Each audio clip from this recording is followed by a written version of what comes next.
Welcome on ambition nursing classes. तो आज का हमारा टॉपिक है लैरेंजियल कैंसर या लैरेंक्स कैंसर। लैरेंक्स को हम और किस नाम से जानते हैं? Voice box.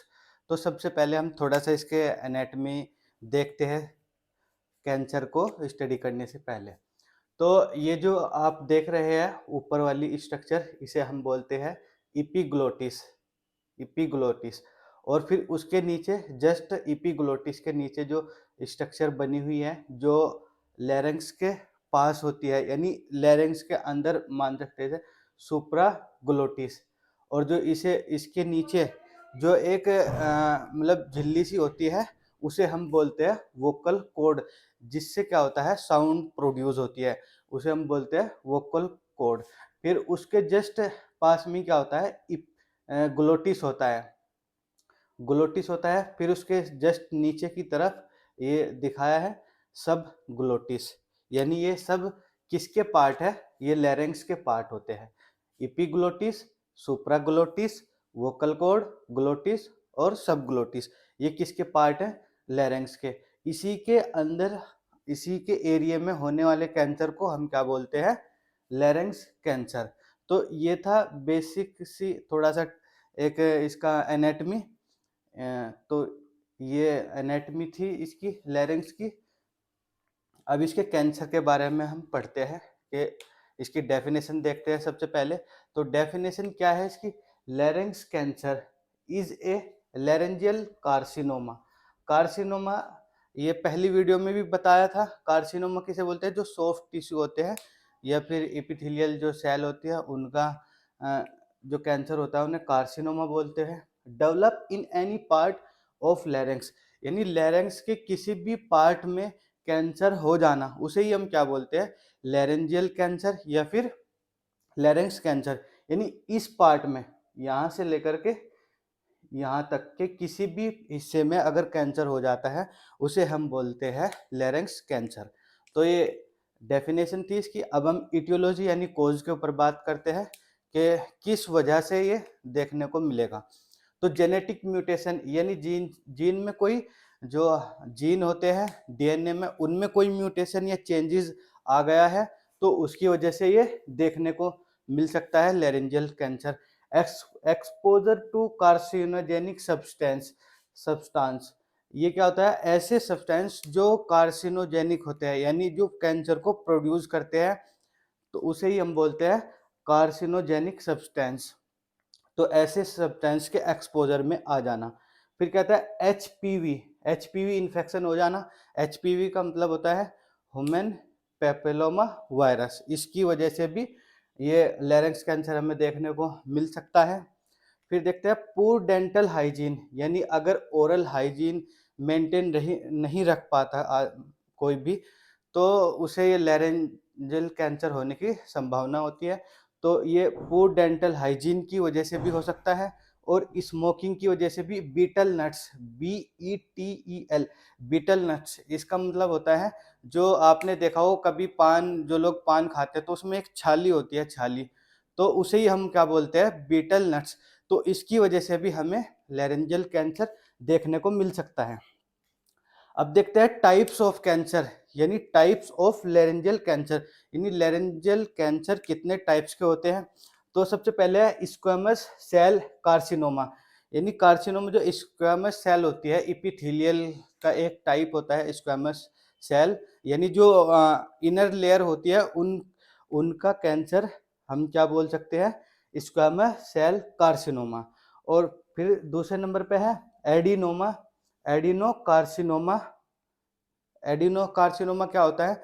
जो ग्लैंड में, यानी ग्लैंडुलर जो कैंसर होता है उसे ही हम क्या बोलते हैं?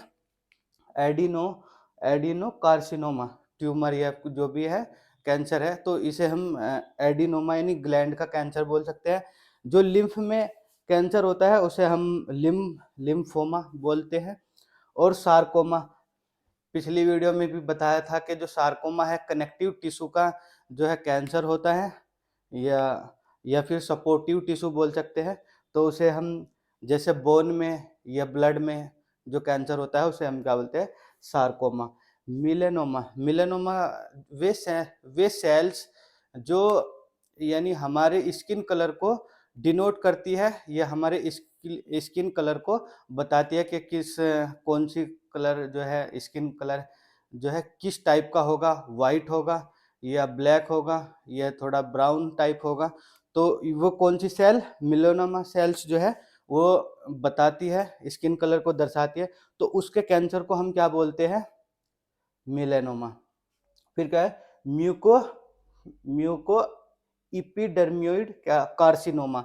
म्यूको इपिडर्मियोइड कार्सिनोमा होता है, जैसे सलाइवरी ग्लैंड का जो कैंसर होता है उसे बोल सकते हैं। जो सिक्रीटरी यानी जो सिक्रीशन करती है उसे हम बोलते हैं म्यूको इपिडर्मोइड कार्सिनोमा। अब हम चलते हैं साइन एंड सिम्टम की तरफ को। तो साइन एंड सिम्टम देखते हैं इसमें क्या क्या, अगर लैरिंक्स कैंसर हो जाता है तो हमें फिर क्या क्या देखने को मिलता है इसमें, यानी कौन कौन से साइन एंड सिम्टम हमें देखने को मिलेंगे। तो सबसे पहले आता है सोर थ्रोट। ये देखने को मिलेगा, जैसे गला दुखना, इस तरह की चीजें, या फिर घाव टाइप में हो जाना। तो इस तरह से हमें ये सोर थ्रोट देखने को मिलेगा। डिस्फेगिया, डिस्फेगिया का मतलब होता है स्वेलिंग, वो जो सोलोइंग करते हैं यानी खाते हैं कुछ भी तो उसमें डिफिकल्टी आती है, यानी दुखता है गला, तो इस वजह से डिफिकल्टी इन सेलोइंग, यानी खाने में दिक्कत आना या डिफिकल्टी होना, उसे हम बोलते हैं डिस्फेगिया। लंप और मासेज इन नेक। लंप का मतलब होता है एक तरह से उभार आना, जैसे यहाँ है ये लैरेंजियल कैंसर है तो वो थोड़ा उभार आ जाएगा वहाँ हमें एग्जामिन कर, यानी देखने से ही पता चल जाएगा कि हाँ कुछ ना कुछ ऐसा है जो कैंसर टाइप का है। तो कोई भी मांस है उसका उभार वहाँ आ जाएगा, यानी मोटा हो जाएगा। यहाँ जैसे यहाँ पर कैंसर हो गया तो ये नेक के हिस्से में ऐसे हो जाएगा, तो इसे ही हम बोलते हैं क्या, लम्प्स देखने को मिलेगा, मासेस देखने को मिलेगा, कहाँ पर, नेक के एरिया में। फिर क्या आता है, वॉइस चेंजेस। वो जाहिर सी बात है कि जो लैरिंग्स होता है वो वॉइस को प्रोड्यूस करता है, लेकिन क्या है यहाँ लैरिंग्स का जो कैंसर है वो अगर हो चुका है तो क्या होगा, हमारी वॉइस जो है प्रॉपर नहीं आएगी। क्यों? क्योंकि वहाँ कैंसर हो चुका है, तो इस वजह से वॉइस चेंज देखने को मिलेगा। डिस्निया, डिस्निया का मतलब होता है जैसे डिफिकल्टी इन ब्रीथिंग, ब्रीथिंग में डिफिकल्टी होगी, या फिर शॉर्टनेस। शॉर्टनेस का मतलब है छोटी छोटी, मतलब सांसें लेगा वो, तो जैसे बच्चा लेता है उस टाइप में। तो शॉर्टनेस ऑफ ब्रीथ या फिर डिफिकल्टी इन ब्रीथिंग, तो डिस्निया बोलते हैं उसे।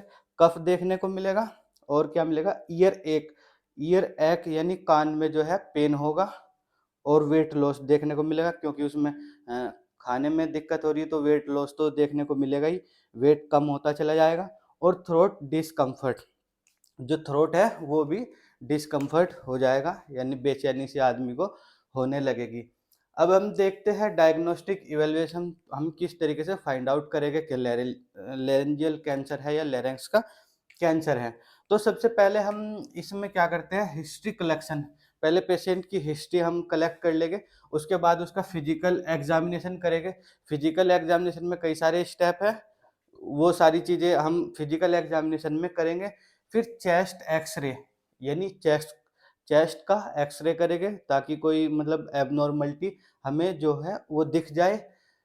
और फिर सीटी स्कैन, सीटी स्कैन में भी एक्सरे का यूज किया जाता है, इससे भी हमें क्या, एक इमेज मिलती है, एबनॉर्मलिटी का पता लगता है। एमआरआई से भी हमें एक इमेज मिलती है। और एक इसमें करते हैं पीईटी। पीईटी का मतलब होता है पोजिट्रॉन एमिशन टोमोग्राफी। इसमें क्या होता है, ये भी एक तरह से एमआरआई की टाइप की जो मशीन होती है, इस तरह की मशीन होती है। इसमें क्या होता है, जो कुछ ऐसे रेडियो एक्टिव सब्सटेंस जो है हमारी बॉडी में डाल दिए जाते हैं, फिर हम उसके क्या करते हैं, पीईटी करते हैं, उसे एक मशीन में रखते हैं। फिर उसके किसी जो पेशेंट है उसके अंदर हमने रेडियो एक्टिव एजेंट को डाल दिया, फिर हम उसे मशीन के अंदर क्या करते हैं, जैसे एमआरआई करते हैं, उसे मशीन के अंदर ले जाते हैं, और जो भी एबनॉर्मैलिटी होती है वो हमें इसमें पता चल जाती है। फिर बेरियम शैलो। बेरियम शैलो क्या होता है, बेरियम होता है उसे हमें मतलब दे देना है, ऐसे ही इनटेक करा देना है। फिर उसका एक्सरे वगैरह करते हैं तो वो हमें उसकी एक क्लियर इमेज देखने को मिलती है, जिससे हम एबनॉर्मलिटी को देख सकते हैं। अब देखते हैं हम मैनेजमेंट के बारे में कि हम अगर लैरिंक्स का कैंसर हो गया है तो हम क्या क्या उसमें मैनेजमेंट करेंगे। तो सबसे पहले हम जो है ये है सुप्रा क्रिकोइड पार्शियल लैरिंजेक्टोमी, यानी ये एक सर्जिकल जो कैंसर होता है। कैंसर टू टाइप्स का होता है, एक होता है मालिग्नेंट कैंसर और दूसरा होता है बेनिगन बेनिगन कैंसर। तो इन जो बेनिगन कैंसर है उसका सबसे अच्छा जो ट्रीटमेंट है वो सर्जिकल मेथड है। तो इसमें हम सर्जिकल मेथड को यूज करेंगे, सुप्राक्रिकोइड पार्शियल लैरिंजेक्टोमी। तो ये हम क्या करते हैं, जो क्रिकोइड कार्टिलेज है वहां तक के यहाँ यहाँ है, यहाँ इस जगह क्रिकोइड कार्टिलेज होती है, यहाँ तक के जो भी अगर कैंसर हो गया है तो उसे जितने हिस्से में कैंसर हो गया है, जैसे इतने हिस्से में कैंसर हो गया तो इस पार्ट को रिमूव कर देंगे, यानी पूरे पार्ट को हम नहीं निकालेंगे। फिर क्या होता है केमिकल थेरेपी। केमिकल थेरेपी से क्या है, कुछ एजेंट यूज करे जाते हैं, जैसे एंटी कैंसर ड्रग को यूज करके उन्हें जो कैंसर सेल है उन्हें डिस्ट्रॉय किया जाता है। फिर रेडिएशन थेरेपी। रेडिएशन थेरेपी में भी क्या करते हैं, रेडिएशन की मदद से जो कैंसर सेल होती है उन्हें डिस्ट्रॉय करते हैं। फिर होता है प्रोटोन थेरेपी। प्रोटोन थेरेपी का दूसरा नाम होता है पेंसिल बीम रेडिएशन। यहाँ भी रेडिएशन का यूज किया जाता है, यानी किसी जहाँ पर भी कैंसर है उस हिस्से में हम क्या करते हैं, रेडिएशन डालते हैं और जो भी डिफेक्टेड पार्ट है या कैंसरस सेल या ट्यूमर है उसे हम डिस्ट्रॉय करते हैं, किसकी मदद से, प्रोटोन थेरेपी। तो ये आज का हमारा टॉपिक था, लैरिंजियल कैंसर। तो उम्मीद करता हूँ आपको ये समझ आ गया होगा। अगर फिर भी कोई डाउट आपको बचता है, इसमें कोई भी डाउट रहता है तो हमें कमेंट करके बता सकते हैं, या फिर किसी भी वीडियो पे आप किसी भी टॉपिक पे वीडियो चाहते हैं तो वो भी हमें कमेंट करके बता सकते हैं। और अगर वीडियो अच्छी लगी है तो please like share and subscribe. Thank you.